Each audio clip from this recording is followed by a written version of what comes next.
உங்கள் பிரியமான தேவ ஜனமே, உங்கள் அனைவருக்கும் ஆண்டவராகிய இயேசு கிறிஸ்து நாமத்தினாலே வாழ்த்துக்கள். இன்று நாம் சங்கீதம் 37வது அதிகாரத்திலே 23ஆம் வசனத்திலிருந்து தியானிக்க போகின்றோம்.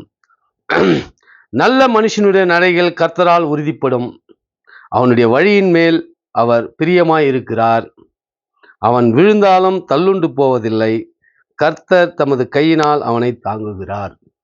இந்த வசனத்துல நல்ல மனிதரை குறித்து ஆண்டவர் எத்தகைய அருமையான வாக்கியங்களை நமக்கு கொடுத்திருக்கிறாரு. நல்ல மனிதனுடைய நடைகள் கர்த்தரால் உறுதிப்படும், அவனுடைய வழிகள் மேல் அவர் பிரியமாயிருக்கிறார். நல்ல மனுஷனுடைய வழிகள் மேல் கர்த்தர் பிரியமா இருக்கிறார், அவனுடைய நடைகள் உறுதிப்படும் அப்படின்றார். கர்த்தர் என்ன சொல்றாரு? நல்ல மனிதனுடைய நடைகள் உறுதிப்படும், அவனுடைய வழிகள் மேல் அவர் பிரியமாயிருக்கிறார் அப்படின்னு சொல்றார். அவன் விழுந்தாலும் தள்ளுண்டு போவதில்லை, கர்த்தர் தமது கையினால் அவனை தாங்குகிறார். இப்போ நாம இந்த பூமியில கிறிஸ்துவ மக்களாகிய நாம எல்லா மக்களும் நல்ல மக்களா இருக்கணும், அதுல எந்த மாற்று கருத்தெல்லாம் இல்லை.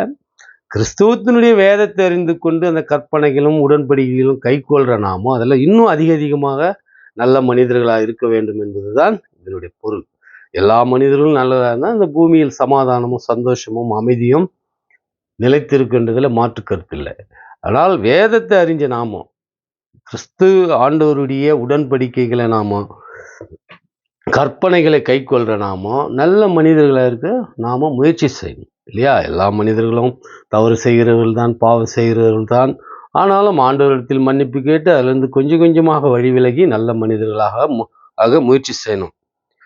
நான் இளைஞனாயிருந்தேன், முதிர் வயது உள்ளவனானேன், ஆனாலும் நீதிமான் கைவிடப்பட்டதையும் அவன் சந்ததி அப்பத்துக்கு இறந்து திரிகிறதையும் நான் காணவில்லை. என்ன சொல்றாரு தாவீது ராஜா? நான் இளைஞனாயிருந்து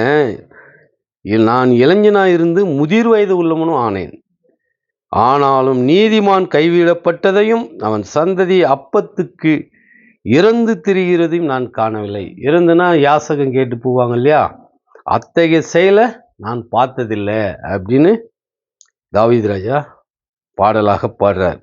அப்போ நீதிமானாக இருந்தால் நம்மளுடைய சந்ததி அப்பத்துக்காக யாரிடமும் கை நீட்ட மாட்டாங்க, எங்கேயும் போய் கேட்க மாட்டாங்க. ஆண்டவர் அவர்களை போஷிப்பார், அவர்களுக்கு தேவையான நல்ல உணவு போஷிப்பார் இல்லையா?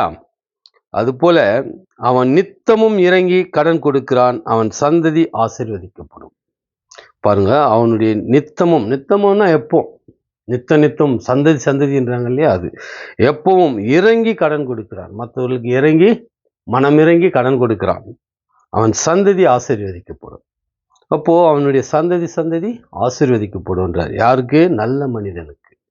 அவன் நடைகள் உறுதிப்படுத்தப்படும், அவன் கீழே விழமாட்டான், நான் அவனை தாங்குவேன் அப்படின்னு சொல்றார் ஆண்டவர் இல்லையா? தீமையை விட்டு விலகி நன்மை செய், என்றென்றைக்கும் நிலைத்திருப்பாய்.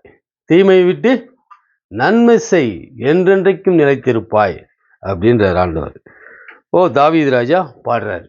இதெல்லாம் ஆண்டவருடைய வசனங்கள், அதான் தாவீது ராஜா பாடுறார் பாடலாம். தீமையை விட்டு விலகி நன்மை செய், என்றென்றைக்கும் நிலைத்திருப்பாய்.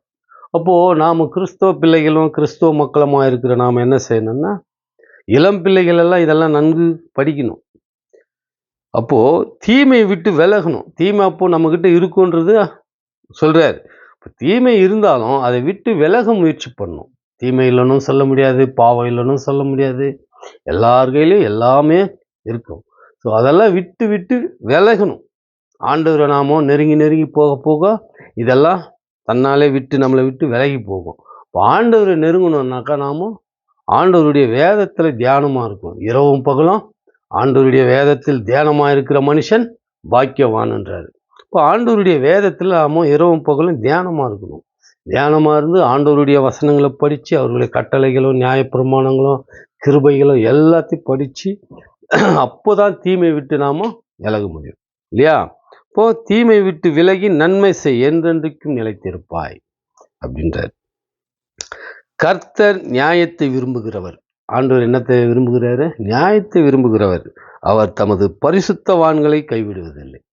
இப்போ இதில் என்ன சொல்றாருன்னா, கர்த்தர் நியாயத்தை விரும்புகிறவர், அவர் தமது பரிசுத்தவான்களை கைவிடுவதில்லை. அவர் என்றென்றைக்கும் காக்கப்படுவார்கள். அவர்கள் என்றென்றைக்கும் காக்கப்படுவார்கள். துன்மார்க்கருடைய சந்ததியோ அறுப்புண்டு போகும். அதனால நாம் என்ன செய்யணும்னா, நீதிமான்களா இருக்கணும், நல்லவர்களா இருக்கணும். அப்போதான் நம்மளுடைய சந்ததி என்றென்றைக்கும் காக்கப்படும். பரிசுத்தவான்களை கைவிடுவதில்லை, அவர்கள் என்றென்றைக்கும் காக்கப்படுவார்கள். என்றென்றைக்குன்னு அவர்களே இல்லை, அவர்களுடைய பிள்ளைகள், அவர்களுடைய பிள்ளைகள், அவர்களுடைய பிள்ளைகள், சந்ததி சந்ததியாய் காக்கப்படுவார்கள் இல்லையா? நீதிமான்கள் பூமியை சுதந்திரித்துக் கொண்டு என்றைக்கும் அதிலே வாசமாயிருப்பார்கள். நீதிமான்கள் பூமியை சுதந்திரித்துக் கொள்வார்கள். நீதிமானுடைய வாய் ஞானத்தை உரைத்தது, அவனுடைய நாவு நியாயத்தை பேசும். நீதிமானுடைய உதடு என்ன செய்வான்? வாய் ஞானத்தை உரைத்தது, அவனுடைய நாவு நியாயத்தை பேசும். இப்போ நீதிமானா இருக்கிறவங்க என்ன பேசுவாங்க? நியாயத்தை பேசுவாங்க. இந்த மாறுபாடு உள்ள நாவு, மாற்றி பேசுறது, அதெல்லாம் நீதிமானுக்கு தகாது. அதே போல நாமளும் ஆண்டவருடைய பிள்ளைகளாக இருந்து நீதிமான்களாக இருந்தோம்னா நியாயத்தை பேசுவோம். எந்த இடத்துலையும் தன்னுடையதாக இருந்தாலும். எனக்கு இப்போ தான் ஒரு ரொம்ப நாள் கேட்ட ஒரு செய்தி, அமெரிக்கா தேசத்தில் ஒரு தகப்பன், ஒரு பிள்ளை வீட்டில் இருக்காங்க. வீட்டில் தகப்பன் இருக்காரு, பிள்ளை ஒரு இடத்துல அவருடைய பக்கத்தில் தான், இன்னொரு ஒரு 3-4 ரூம் தள்ளி, அவங்க வீடெல்லாம் வீட்டுக்கு ரொம்ப பெருசாக வச்சுருப்பாங்க இல்லையா, காருக்குன்னே ஒரு பெரிய இடம் இருக்கும் இல்லையா. அங்கே இருக்கும்போது அவர் ஒரு ஷூட் பண்ணுறாரு. இப்போ ஷூட் பண்ணும்போது அப்பாவுக்கு சவுண்டு கேட்குது. ஓடி போய் பார்க்குறாரு, தன் மகன் இன்னொருத்தர் சுடுறதை பார்க்குறாரு. 2வது முறை சுடும்போது தான் பார்க்குறாரு. முதல்ல சுடும்போது அவருடைய சத்தம் கேட்டுது. 2ஆம் முறை ஓடி பார்க்கும்போது தன் மகன் 2வது முறை சுடும்போது பார்க்குறாரு, கண்ணால் பார்க்குறாரு. 3வது முறை சுடும்போதும் பார்க்குறாரு. இப்போ உடனே அவர் என்ன பண்ணுறாரு, காவல் நிலையத்துக்கு, அங்கே உள்ள காவல் நிலையத்துக்கு தகவல் தெரிவிக்கிறார். ஃபோன் மூலிமா தகவல் தெரிவித்து வர வைக்கிறார். வர வச்ச உடனே அவர் கைது பண்ணுறாங்க. கூட்டின்னு போயிட்டு விசாரிக்கிறாங்க நீதிமன்றத்தில்.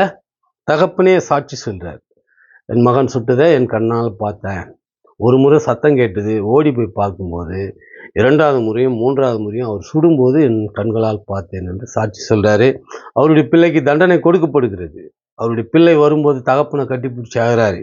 எதனால்? என்னை காட்டி கொடுத்தேன்னு இல்லை, நல்ல தகப்பனுக்கு நான் மகனாக பிறந்திருக்கிறேன்றதில் மகிழ்ச்சி அடைகிறேன். என் தகப்பன் எங்கே பொய் சொல்லிடுவாரோ அப்படின்னு நான் வருத்தப்பட்டேன். நான் என் தகப்பன் என்ன உண்மையை பேசியிருக்கிறாரு, சத்தியத்தை பேசியிருக்கிறாரு அப்படின்ற பொருள்படையில் அவர் சொல்கிறாரு. இப்போது இதெல்லாம் கேட்கும்போது எவ்வளோ பெரிய விஷயம் பாருங்கள். இதெல்லாம் நம்ம இடத்துல நடந்திருக்கான்னு பார்த்தா இதுவரை நடந்திருக்காது. எத்தனை கோடிகள், எவ்வளவு பணம் வேணும்னாலும் என் பிள்ளை காப்பாற்றுறதுக்கு முயற்சி தான் செய்வாங்க. ஆனால் அந்த இடத்துல நடந்த சம்பவம் தான் அதுக்காக நாடு ஃபுல்லாக அப்படி இருப்பாங்களான்னு நம்ம கேட்கக்கூடாது. ஒரு சம்பவமாவது அப்படியே ஒரு நல்ல செயல் அங்கே நடந்திருக்குன்னா அப்போ அவருக்கு நீதிமான்களாக இருந்திருக்கிறார் இல்லையா? அதுதான் நீதிமானுடைய வாய் என்ன பேசும்? நீதியை பேசும். அங்கே தான் பிள்ளைன்னு கூட பார்க்காம அவர் நீதியை பேசியிருக்கிறார். இது நான் பல ஆண்டுகளுக்கு முன்னாடி பத்திரிகையில் படித்தது இல்லையா. நீதிமானுடைய வாய் ஞானத்தை உரைத்தது, அவனுடைய நாவு நியாயத்தை பேசும். நியாயத்தை பேசியிருக்காரு அந்த மனுஷன். அது போல நாமும் நியாயத்தை பேசக்கூடியவர்களாக இருக்க வேண்டும். அந்த அளவுக்கு இல்லைனாலும் நம்மளால் முடிஞ்ச அளவுக்கு அது நியாயத்தை பேசுகிற மனிதர்களாக நாம் வாழ வேண்டும். ஏன்னா நாம் கிறிஸ்துவ மக்களாக இருக்கிறபடியால், வேதத்தை அறிஞ்சதுன்னா மற்றவங்கள வேதம் அறியலைன்னா மற்றவங்களும் வேதம் அவர்களுடைய சித்தாந்தத்தை படிப்பாங்க. ஆனால் கிறிஸ்தவர்கள் வாரம் வாரம் ஆலயத்துக்கு போயிட்டு வேதத்தை 2 வார்த்தையாவது கேட்டு வருவாங்க இல்லையா. அந்த அடிப்படையில் தான் சொல்கிறாங்க. தேவனுடைய வேதத்தை, கர்த்தருடைய வேதத்தை நாம் படித்து கேட்டு உணர்ந்து இருப்பதனால நாம் நீதி செய்யணும், நீதியை பேசணும், சத்தியத்தை பேசணும், உண்மையை பேசணும் இல்லையா. அப்படி பேசினாதான் நீ நல்லவன் அப்படின்றார் ஆண்டவர், நீ பரிசுத்தர் அப்படின்றார் இல்லையா. அதனால கர்த்தருக்கு காத்திரு, அவருடைய வழியை கைக்கொள், அப்போது நீ பூமியை சுதந்திரித்துக் கொள்வாய், அவர் உன்னை உயர்த்துவார். எவ்வளோ அழகாக சொல்றார் பார். கர்த்தருக்கு காத்திரு, அவருடைய வழியை கைக்கொள், அப்போது நீ பூமியை சுதந்திரித்துக் கொள்வாய், அவர் உன்னை உயர்த்துவார். போல நம்ம உயரணும், நல்லா இருக்கணும், ஆண்டவர் வாயினால ஆண்டவர் நம்மளை பரிசுத்தர்னு சொல்லணும், ஆண்டவர் நம்மளை நல்லவன்னு சொல்லணும். இதெல்லாம் இந்த பூமியில் நம்ம நடந்தாதான் பரலோக ராஜ்யத்தில் ஆண்டவருடைய வலது பரியஸ்தத்தில் போயிட்டு நாம இருக்க முடியும். லாசரு ஆபிரகாம் மடியில் இருந்தார் இல்லையா, அது போல நாம் போயிட்டு இருக்க முடியும். இது போன்ற நல்ல விஷயங்களை செய்து கொண்டு ஆண்டவருடைய நீதியை நாம் பின்பற்றினோமானால் நாம் பரலோகம் செல்வோம். நம்முடைய பிள்ளைகளும் நம்முடைய சந்ததிகளும் இந்த பூமியில் நீதிமான்களாக இருப்பார்கள், சந்ததி சந்ததியாய் ஆசீர்வதிக்கப்படுவார்கள், உயர்த்தப்படுவார்கள் என்று கூறிக்கொண்டு இத்துடன் இப்பதிவை முடிக்கின்றேன். தேவனுக்கு சித்தமானால் அடுத்த பதிவில் சந்திப்போம். ஆண்டவராகிய இயேசு கிறிஸ்துக்கு துதி கன மகிமை என்றென்றும் இருப்பதாக. ஆமென்.